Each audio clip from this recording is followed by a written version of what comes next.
मग काय म्हणता मंडळी, आपल्याला जायचं होतं ताईच्या इकडे. मग काढली गाडी, निघालो ताईच्या इकडे. मग ताईच्या इकडे पोचतो तर काय, हे तर आपलीच वाट पाहून राहिले भाऊ. मग याले म्हटलं चला फटफट राखी बांधून द्या भाऊ. मग केले भाऊ राखी बांधायला तयारी.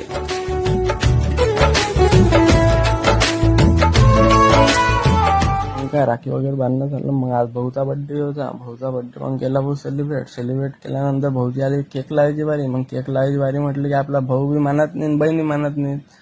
मग असा भरवला की भयानक, आता तुम्ही पाहूनच घेते तोंड वगैरे बी. मग भाऊ हसत दिलं. म्हटलं आता चाल म्हटलं बाहेर फिरायला पार्टीले. मग आम्ही गेलो बाहेर म्हणजे असा रस्त्याने गेलो की तिच्या मातीच मध्ये रस्ता आम्हाला कमीच पडला होता. मग गेलो आम्ही पार्कमध्ये जाता जाता आमची अशी चिंगाडे चालू होती भयानक. मग पोचलो आम्ही पार्कमध्ये. मग ही खेळायला लागले झोका खेळायला लागले. म्हटलं आता आपण व्हिडिओ बी काढून घेऊ एखादा. मग काय घालता भाऊ आपल्या घरी जायचं टाइम. मग थोडस खेळलो. मग निघालो भाऊ आपण घरच्या रस्त्यानं. निघतो तर काय आपल्याला डॉगेश भाई भेटला. तो म्हणे की मी बी येतो. मग त्याला म्हटलं चला. मग पोचलो आपण आपल्या घरी. पोचल्या म्हटलं चप्पल वगैरे काढले.